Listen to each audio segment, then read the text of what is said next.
am mountain, I am dust, constellations made of us. There's glory in the dirt, a universe within the sand, eternity within a man.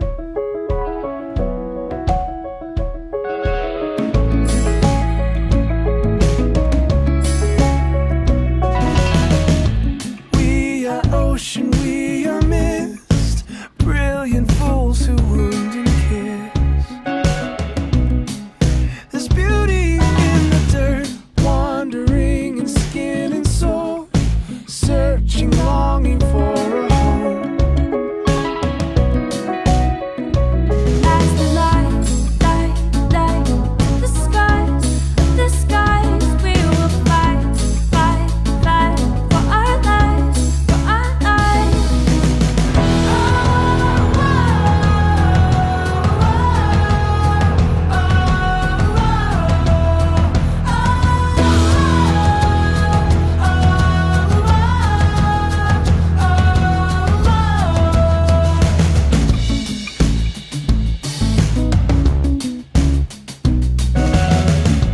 I am mountain, I am dust, constellations made of us. There's mystery in the dirt, the metaphors are breaking down. We taste the wind inside a sound. As the lights of the skies, we will fight for our lives, for our lives. As the lights of the skies,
Saat ini mari kita datang kepada Tuhan dengan hati yang gentar dan hati yang rindu agar kehidupan kita semakin diperbaharui oleh Tuhan.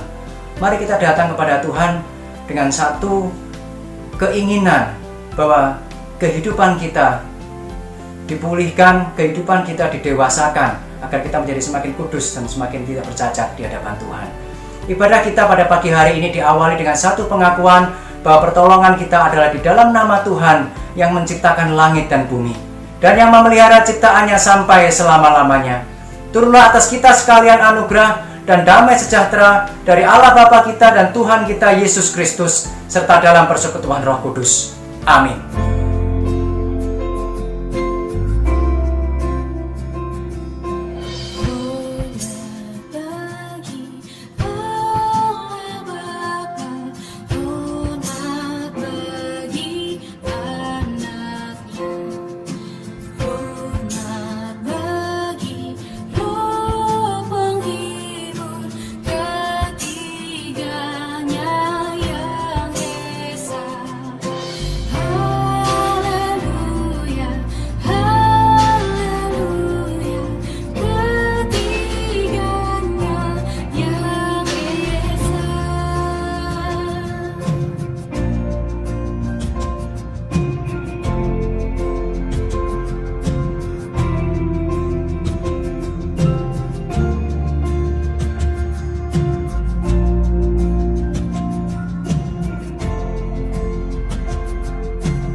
Mari saat ini kita datang kepada Tuhan, merendahkan diri di hadapan Tuhan untuk mengakui segala dosa dan kesalahan kita. Mari kita berdoa.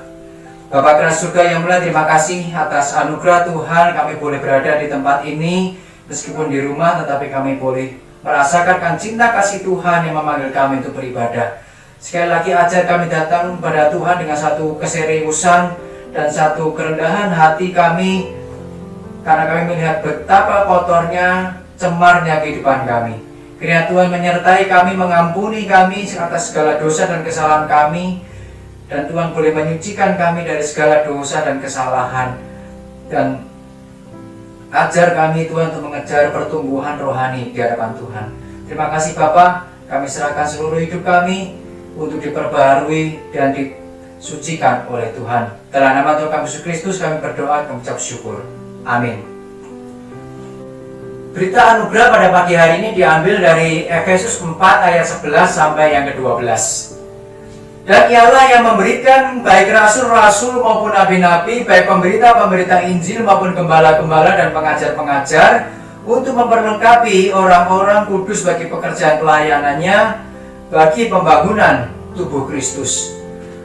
Tuhan bukan sekedar menyelamatkan kita dari dosa, tetapi memanggil kita untuk ikut serta di dalam pekerjaan pelayanan yang Dia sediakan bagi kita. Kita bukan siapa-siapa, tetapi Tuhan mau memperlengkapi kita untuk kita semakin layak dan semakin tepat melayani Dia dan memuliakan Dia. Sebuah berita anugerah yang daripada Tuhan. Amin.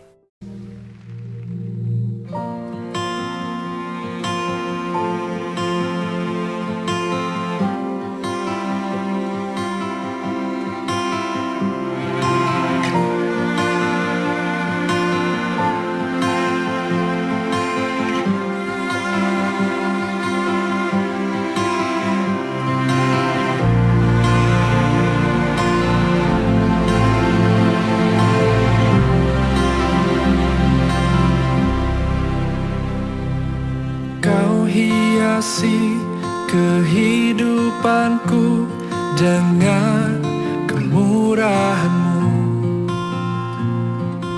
Kau rancangkan masa depanku penuh dengan harapan. Aku ada saat ini, semuanya karena kasih-Mu.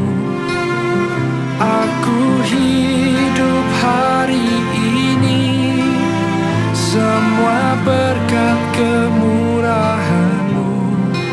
Terima kasih Yesus, Engkau sangat baik, teramat baik bagiku.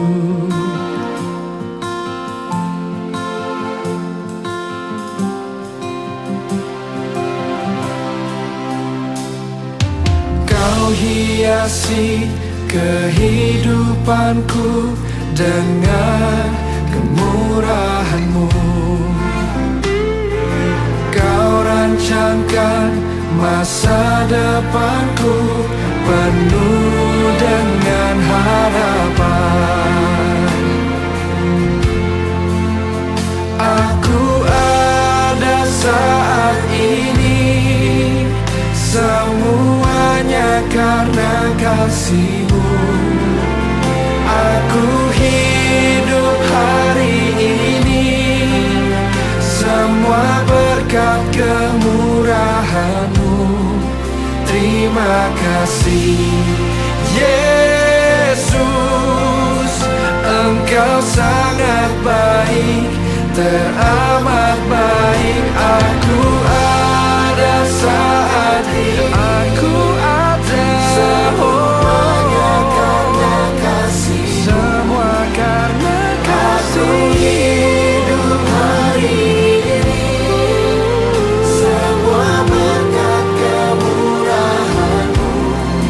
Terima kasih Yesus, Engkau sangat baik, teramat baik bagiku. Kami hidup hanya kemurahan-Mu Tuhan.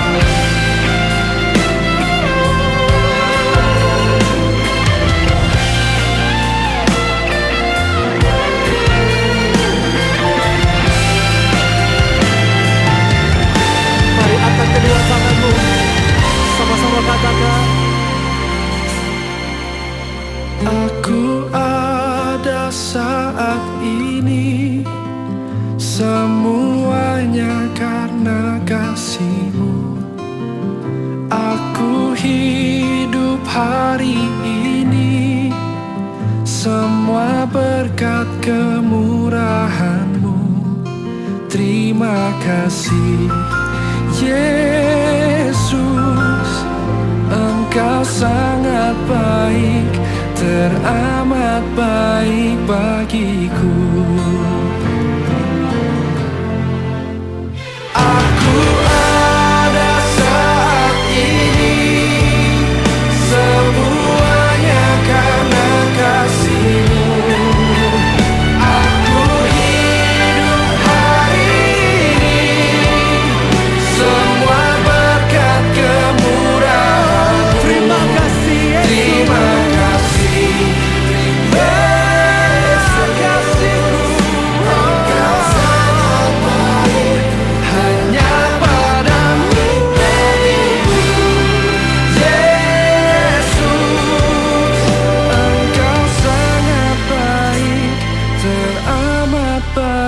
bagiku.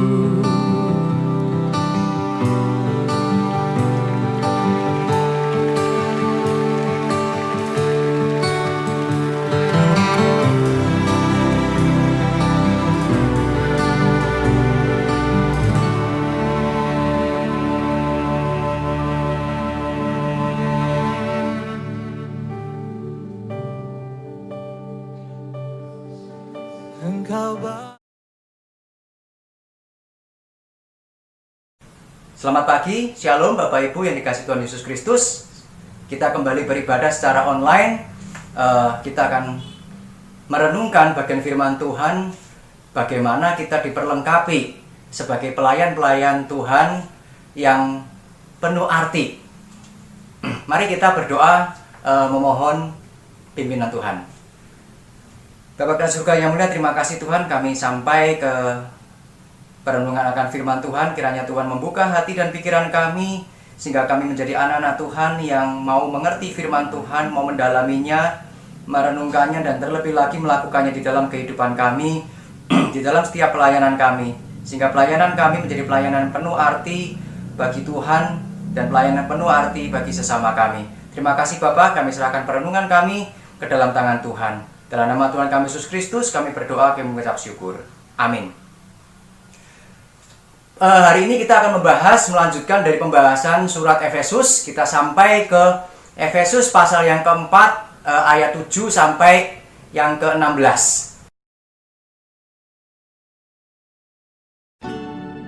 Tetapi kepada kita masing-masing telah dianugerahkan kasih karunia menurut ukuran pemberian Kristus. Itulah sebabnya kata Nas, tatkala ia naik ke tempat tinggi, ia membawa tawanan-tawanan. Ia memberikan pemberian-pemberian kepada manusia. Bukankah ia telah naik?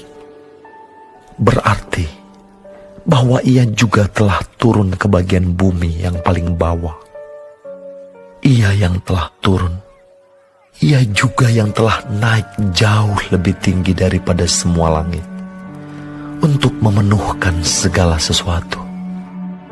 Dan ialah yang memberikan baik rasul-rasul maupun nabi-nabi, baik pemberita-pemberita Injil maupun gembala-gembala dan pengajar-pengajar, untuk memperlengkapi orang-orang kudus bagi pekerjaan pelayanan, bagi pembangunan tubuh Kristus, sampai kita semua telah mencapai kesatuan iman dan pengetahuan yang benar tentang Anak Allah, kedewasaan penuh, dan tingkat pertumbuhan yang sesuai dengan kepenuhan Kristus.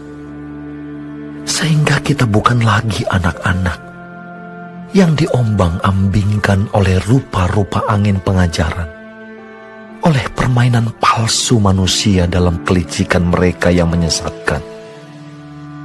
Tetapi dengan teguh berpegang kepada kebenaran di dalam kasih, kita bertumbuh di dalam segala hal ke arah Dia, Kristus yang adalah kepala. Daripadanya lah seluruh tubuh yang rapih tersusun dan diikat menjadi satu oleh pelayanan semua bagiannya, sesuai dengan kadar pekerjaan tiap-tiap anggota, menerima pertumbuhannya dan membangun dirinya dalam kasih. Ketika saya masih tinggal di Surabaya, saya pernah bertetangga dengan sebuah keluarga yang sering kali ribut. Saya kos di depan rumah dia. Nah, saya tinggal di sebuah lingkungan yang cukup padat. Jarak dari rumah saya dengan rumah di depan itu paling 6 meter. Jadi ketika mereka ribut besar begitu, saya yang tinggal di dalam rumah, saya dengar persis apa yang mereka ributkan. Nah, jika sebuah keluarga atau sebuah gereja seperti ini selalu muncul perbedaan yang tidak terselesaikan, maka sulit bagi sebuah gereja dan keluarga itu untuk berjalan bersama-sama. Contoh yang paling gampang misalnya adalah ketika sebuah keluarga terdiri dari orang tua yang beda iman. Mereka tidak jarang mereka mulai berdebat ketika membicarakan anak-anak kami, begitu kan, anak-anak mereka itu harus dididik dengan cara iman yang macam apa, begitu. Masing-masing menginginkan anaknya dididik sesuai dengan imannya masing-masing, dan seringkali itu menjadi satu hal yang masalah di dalam sebuah keluarga. Demikian juga dengan sebuah gereja yang tanpa kesatuan, yang ada hanyalah perselisihan, tidak ada sinergi dan kerjasama yang baik dari antara setiap anggotanya. Meskipun barangkali antara anggota yang satu dengan anggota yang lain mungkin akrab, tetapi di dalam pelayanan yang ada masing-masing sibuk dengan kegiatannya sendiri, sibuk dengan programnya sendiri, tidak ada satu sinergi yang baik. gereja yang semacam ini sulit untuk maju dalam hal kualitas, terutama kualitas kerohanian anggota dari gerejanya. Tetapi ketika sebuah gereja memiliki sebuah kebersamaan, sebuah kesatuan yang erat, apakah otomatis serta-merta kehidupan gereja itu atau mungkin keluarga itu menjadi beres di hadapan Tuhan? Saya kira tidak, dan saya yakin demikian. Kenapa? Setidaknya ada dua contoh di dalam Alkitab di mana kebersamaan dan kesatuan itu muncul di dalam keluarga dan sebuah komunitas, tetapi kita semua tahu bahwa Tuhan tidak menghendaki atau tidak berkenan terhadap kesatuan itu. Contohnya adalah kalau keluarga, ya keluarga Ahab dan Isabel. Itu keluarga yang pemikirannya satu. Ketika Ahab sedih, Isabel membantu dan memberikan ide bagaimana Ahab memenuhi keinginan dan egonya itu. Lalu contoh yang lain adalah bagaimana manusia di Kejadian 11 itu membangun menara Babel. Itu mereka bersatu di antara manusia. Ada visi misi bersama, yaitu membangun menara Babel. Ada kerjasama yang baik, ada semangat. Tetapi apakah kebersamaan itu disukai oleh Tuhan? Kita semua tahu tidak, dan Tuhan menghancurkannya. Jadi tidak serta-merta sebuah kesatuan dan persatuan, keakraban itu berkenan di hadapan Tuhan. Harus ada kebenaran yang membentengi atau membatasi atau yang mewarnai, mendasari dari kesatuan dan keakraban itu.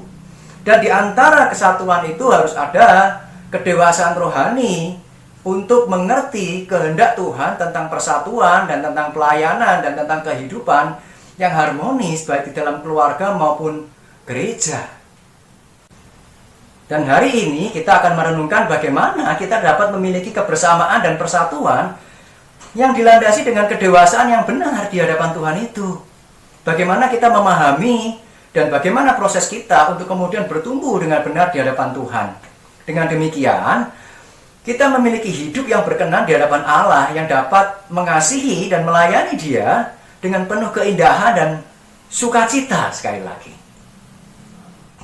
kepada kita telah diberikan kasih karunia di dalam Kristus. Inilah dasar dan alasan mengapa kita menjadi seorang anggota dari gereja yang tidak kelihatan, invisible church.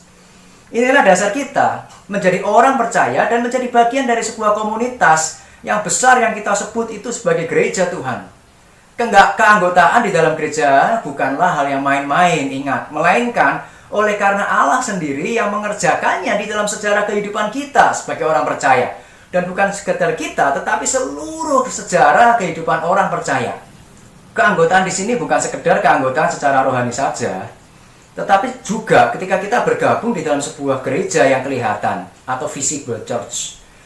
Itu merupakan bagian dari kasih karunia Allah yang mewujud nyatakan kasihnya itu kepada gereja yang tidak kelihatan ke dalam kehidupan gereja yang kelihatan. Gereja yang tidak kelihatan adalah orang-orang percaya yang sejati di dalam Kristus, di mana Roh Kudus telah melahirbarukan mereka, tinggal di dalam hati mereka dan berkarya di dalam kehidupan mereka. Orang-orang percaya itu invisible church, gereja yang tidak kelihatan. Sedangkan gereja yang kelihatan adalah komunitas orang percaya secara fisik, termasuk kehidupan organisasionalnya. Jadi keberadaan kita di tengah-tengah gereja kita adalah bagian dari rencana keselamatan yang Allah kerjakan bagi umatnya. Ini adalah satu bukti dari kasih Allah dan keseriusan Allah terhadap umatnya yang menghendaki umat pilihan yang ditebusnya itu untuk hidup semakin kudus dan tidak bercacat di hadapan Dia. Pertanyaannya sekarang adalah bagaimana Allah kemudian mendidik anak-anaknya tersebut yang telah ditebusnya itu.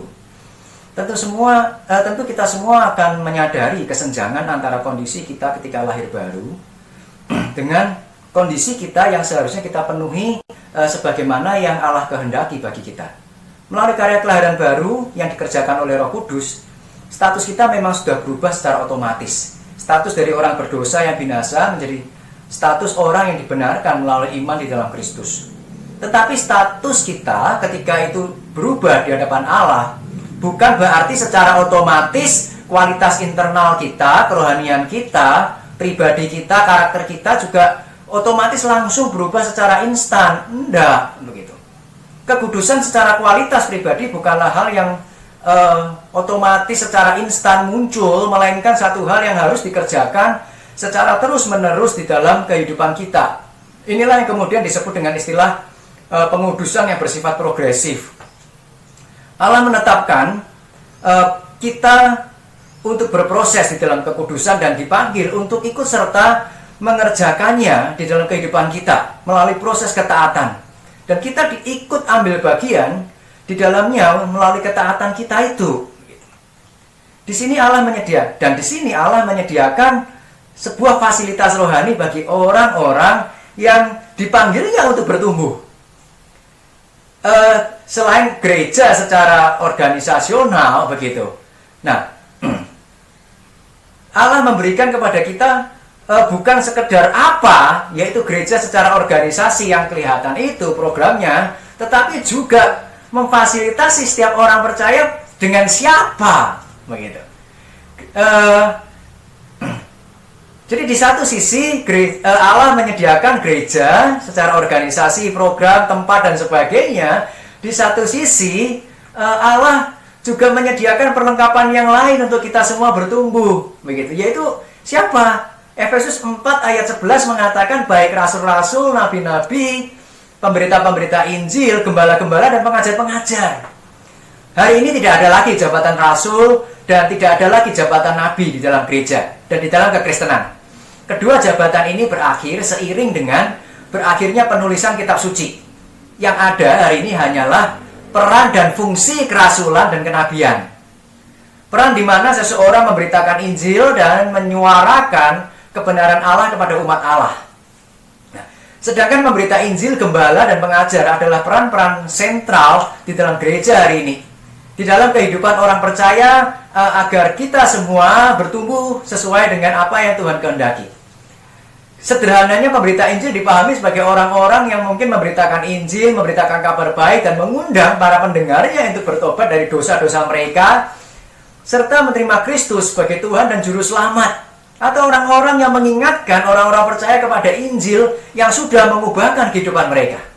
Sedangkan gembala dapat dipahami sebagai orang-orang yang memelihara dan paling penting mendampingi umat Allah di dalam kehidupan proses pertumbuhan kerohanian mereka.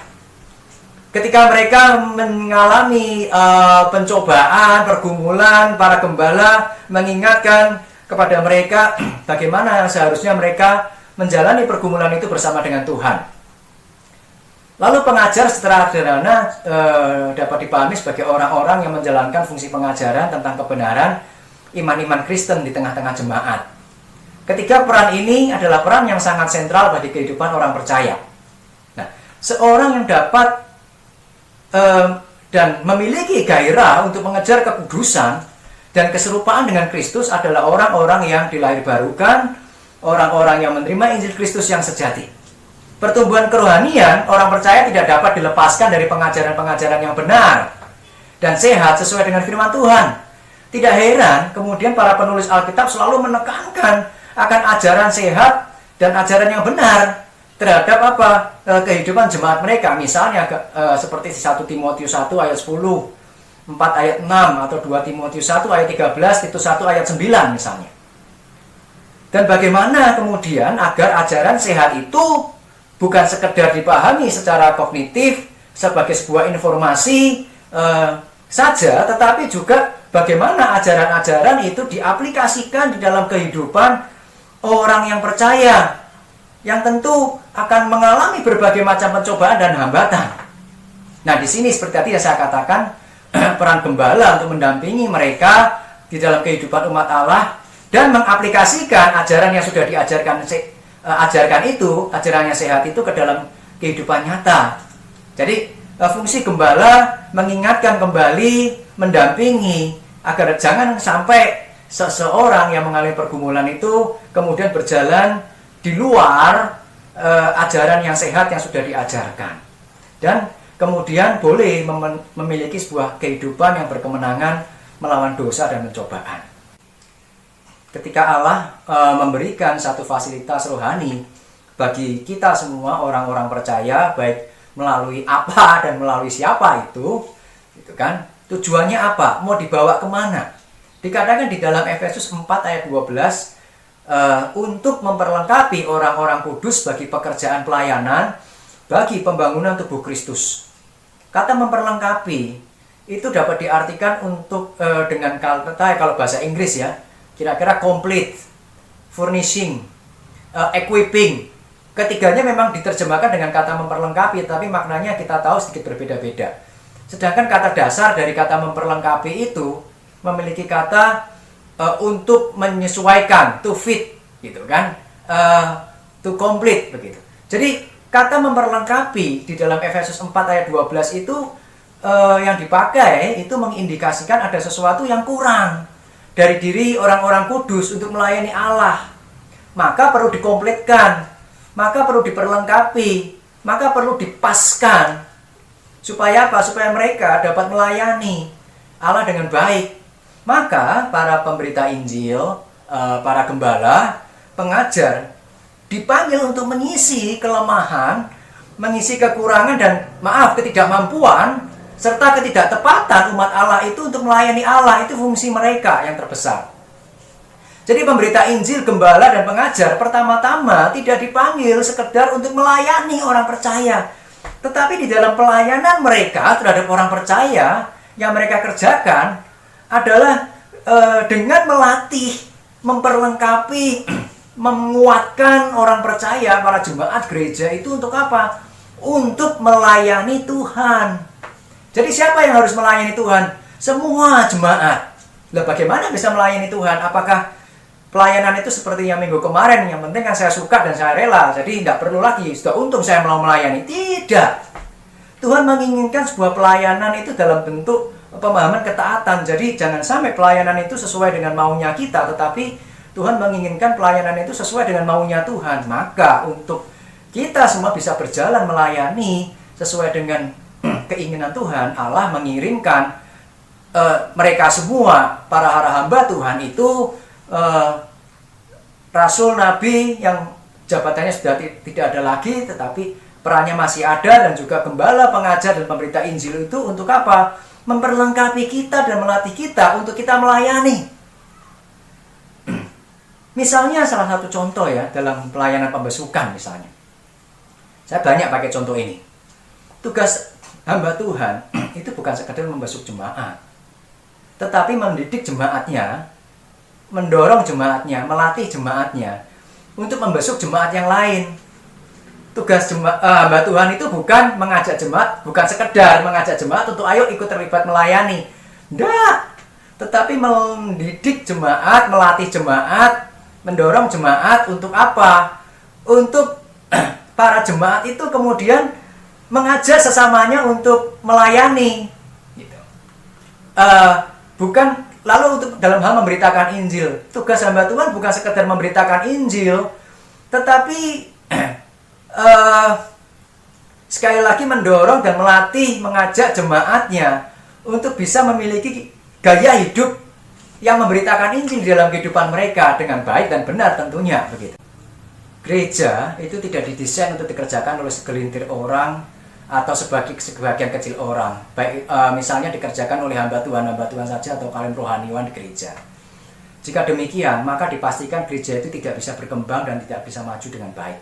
Karena ini menyalahi aturan natur dari gereja Tuhan yang tidak kelihatan itu, di mana setiap orang percaya saling melayani, mendukung dengan satu yang dengan yang lain, sehingga tercipta satu kesatuan yang indah di dalam Tuhan.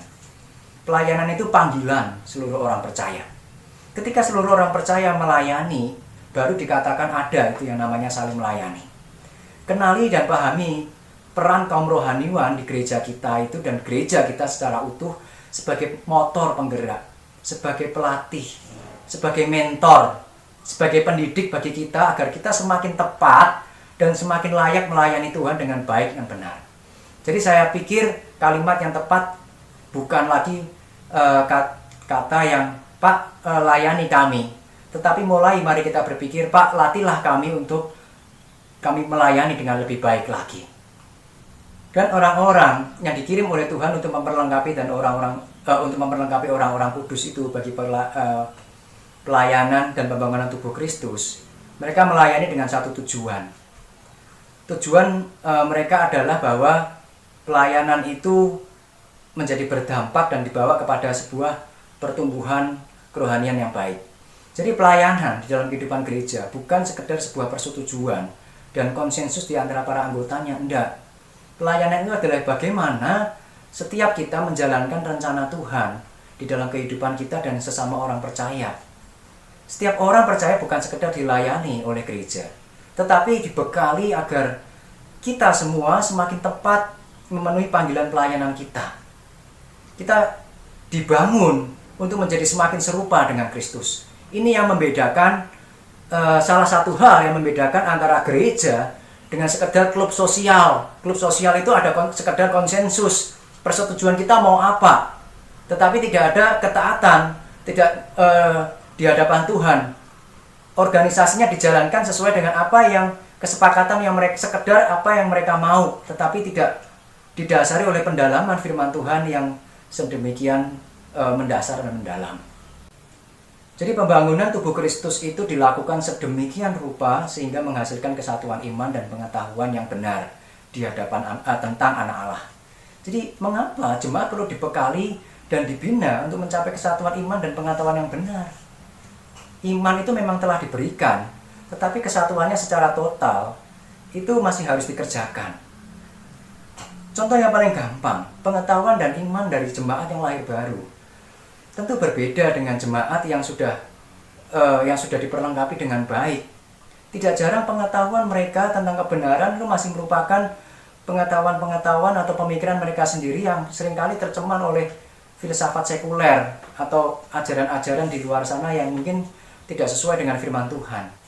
Jadi di dalam hal ini pembinaan jemaat tentu harus melibatkan konten pengajaran doktrinal, baik untuk memperlengkapi jemaat atau untuk pekerjaan pelayanan jemaat, untuk membangun kualitas jemaat yang dewasa di hadapan Tuhan.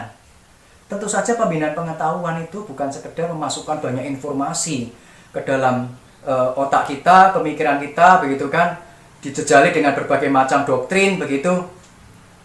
Bukan sekedar itu, begitu. Itu benar, kita memberikan pengetahuan kepada jemaat. Tetapi juga seharusnya melatih dan mendidik, membina jemaat agar ajaran-ajaran yang kita terima itu kemudian kita percayai di dalam hati kita sebagai sebuah kebenaran dan kemudian dipraktekkan secara nyata di dalam kehidupan kita, baik di dalam pikiran kita, baik di dalam perasaan kita maupun di dalam segala perbuatan-perbuatan kita. Nah, apa tujuan jemaat diperlengkapi dengan segala hal hingga mereka dewasa penuh di dalam Kristus? Seperti apa sih figur seorang dewasa di hadapan Tuhan itu?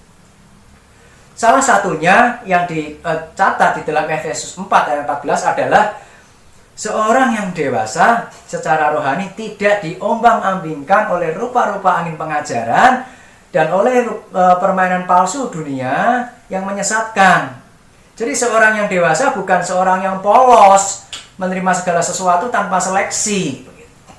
Berbeda dengan anak-anak yang seringkali digerakkan dengan euforia.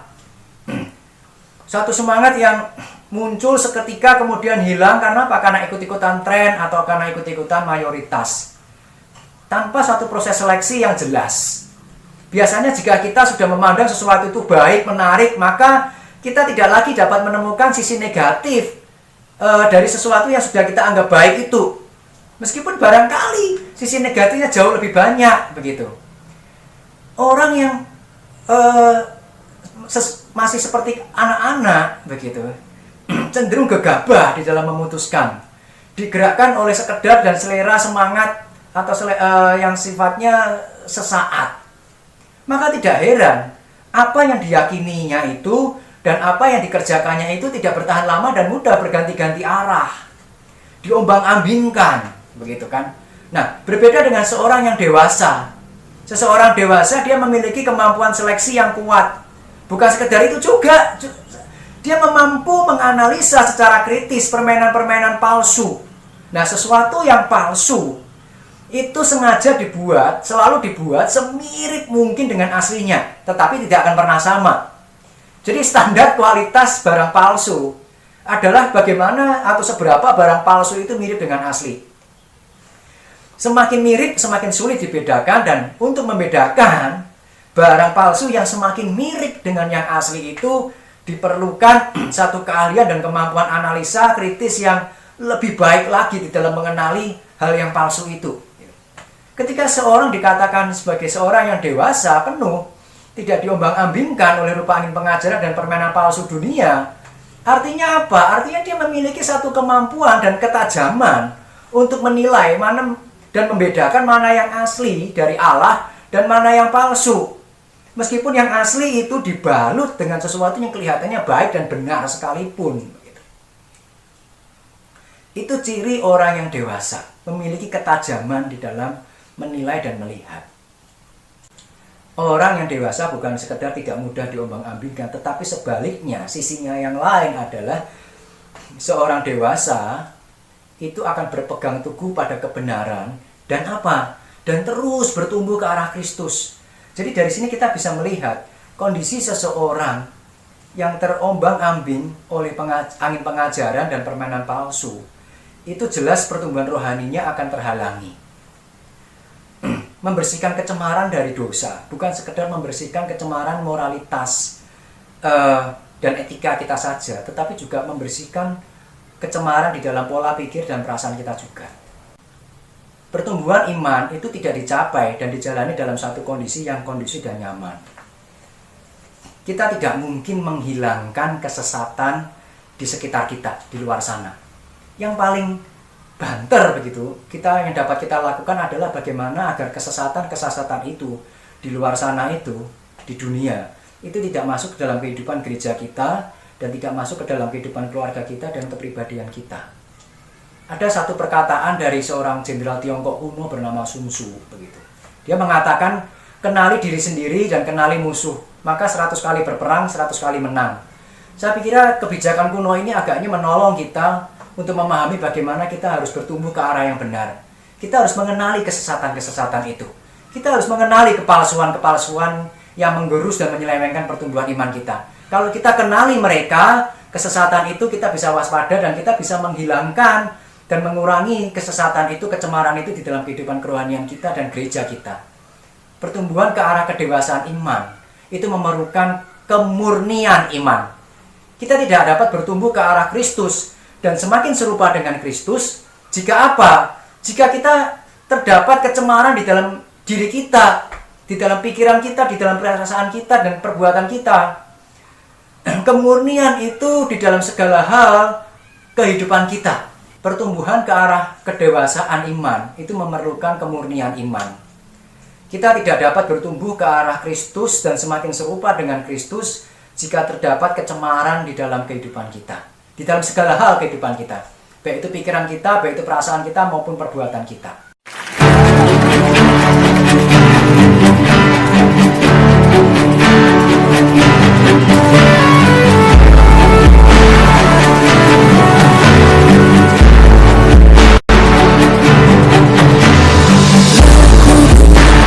Hadir di sini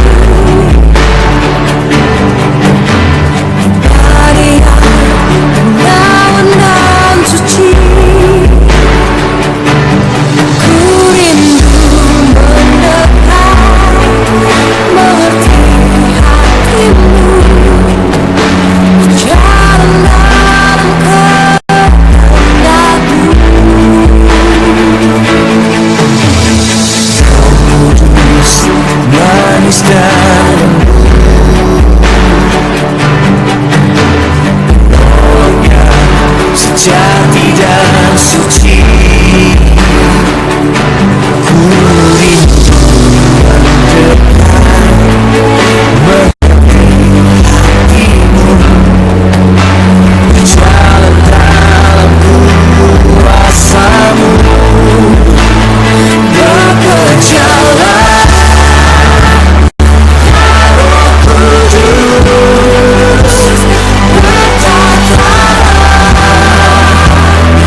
semacam inilah gereja, para hamba Tuhan dan para pemimpinnya hadir di tengah-tengah umat Allah. Bukan menjadikan gereja sebagai sebuah kapal pesiar yang isinya hanyalah orang-orang yang sekedar akrab satu dengan yang lain tetapi tanpa kebenaran. Melainkan jadikan sebuah gereja itu seperti sebuah kapal perang yang isinya adalah prajurit-prajurit Kristus yang siap berperang melawan kesesatan, siap berperang melawan dosa di dalam kehidupan mereka. Untuk apa? Mencapai sebuah tujuan yang indah yang Tuhan tetapkan dan memuliakan Allah di dalam kehidupan kita. Kita berada di dalam gereja dan komunitas orang percaya bukan karena keinginan kita, tetapi karena Allah yang mendorong kita, memberikan keinginan itu untuk kita boleh bergabung bersama-sama dengan mereka. Allah bukan sekedar menyelamatkan kita dari dosa, tetapi Dia ingin membersihkan kita dari kecemaran-kecemaran itu di dalam kehidupan kita sehingga kita semakin indah di hadapannya. Maka Dia menyediakan kepada kita sebuah wadah dan fasilitas yang indah, yang baik untuk bertumbuh melawan dosa dan membersihkan kecemaran itu. Agar apa? Agar kita semakin berhari, semakin serupa dengan Kristus yang kudus dan tidak bercacat dan tidak tercemar oleh apapun juga. Mari kita syukuri dan hidupi keberadaan kita di dalam gereja Tuhan dan komunitas orang percaya ini dengan semangat dan gairah untuk terus bertumbuh dewasa ke arah Kristus Tuhan kita. Amin. Mari kita tutup perenungan kita pada pagi hari ini dengan doa. Mari kita berdoa. Bapa keras surga yang mulia, terima kasih Tuhan, hari ini kami boleh mendengarkan firman Tuhan yang menuntun kehidupan kami. Kami mengucap syukur gereja boleh hadir di tengah kehidupan kami sebagai anak-anak Tuhan untuk mendampingi kami di dalam pertumbuhan kami. Dan ajar kami Tuhan sebagai anak-anak Tuhan untuk ikut terlibat di dalam Tuhan memperlengkapi kami, di dalam kami boleh dibina untuk semakin layak, semakin tepat untuk kami boleh melayani Tuhan dan memuliakan Tuhan. Kami serahkan seluruh kehidupan kami ke dalam tangan Tuhan, kami serahkan seluruh pertumbuhan kerohanian kami di tangan Tuhan. Dalam nama Tuhan kami Yesus Kristus kami berdoa, kami ucap syukur. Amin.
Bersama dengan gereja di segala zaman dan tempat, mari kita mengakui pengakuan iman kita seturut dengan pengakuan iman rasuli yang berbunyi demikian. Aku percaya kepada Allah, Bapa yang Maha Kuasa, Khalik langit dan bumi, dan kepada Yesus Kristus anaknya yang tunggal Tuhan kita, yang dikandung dari Roh Kudus, lahir dari anak darah Maria, yang menderita sengsara di bawah pemerintahan Pontius Pilatus, disalibkan, mati dan dikuburkan, turun ke dalam kerajaan maut. Pada hari yang ketiga, bangkit pula dari antara orang mati, naik ke surga, duduk di sebelah kanan Allah, Bapa yang Maha Kuasa. Dan dari sana ia akan datang untuk menghakimi orang yang hidup dan yang mati. Aku percaya kepada Roh Kudus, gereja yang kudus dan am, persekutuan orang kudus, pengampunan dosa, kebangkitan tubuh, dan hidup yang kekal. Amin.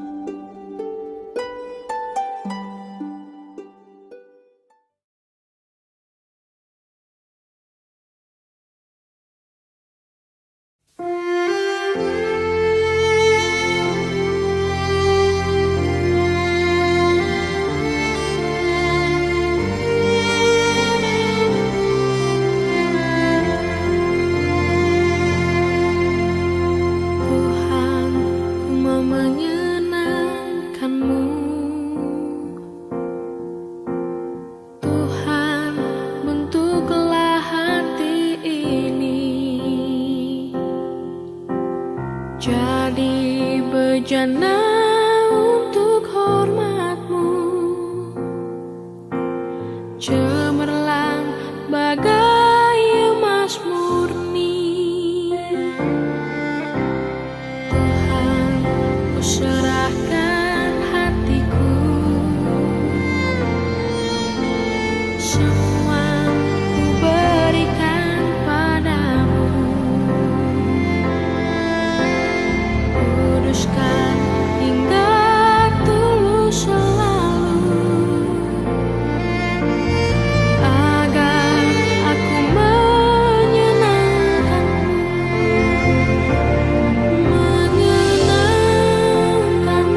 Segala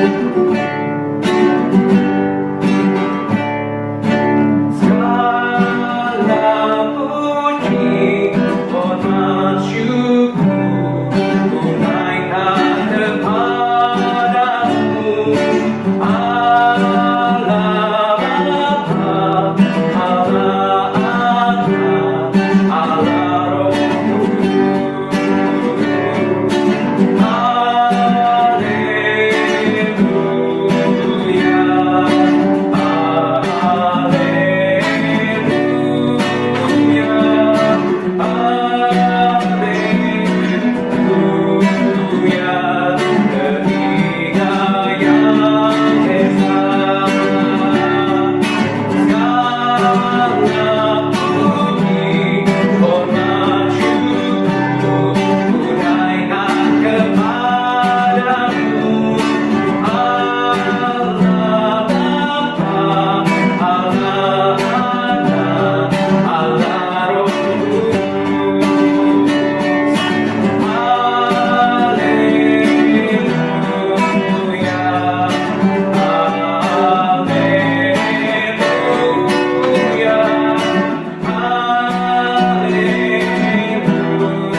Kristus telah mati untuk menebus kita dari dosa, bukan sekadar untuk menyelamatkan kita dari kebinasaan oleh karena dosa, tetapi membawa kita kepada kekudusan dan kedewasaan penuh di dalam Tuhan.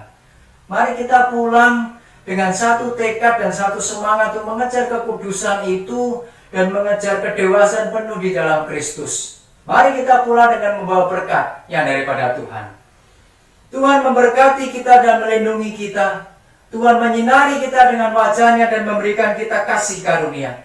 Tuhan menghadapkan wajah-Nya kepada kita dan memberi kita damai sejahtera. Amin.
kehendak-Mu, mengerjakan keselamatan yang telah Kau beri. Biarlah hidupku menjadi jawaban bagi setiap orang yang membutuhkan. Ku mau bercahaya bagaikan bintang-bintang, di tengah kegelapan terpancar terang kasih Tuhan.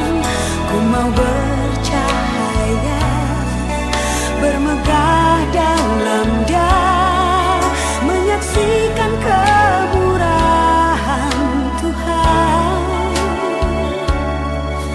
menceritakan perbuatan Tuhan. Ku rindu hidup selalu bercahaya dalam kemuliaan-Nya.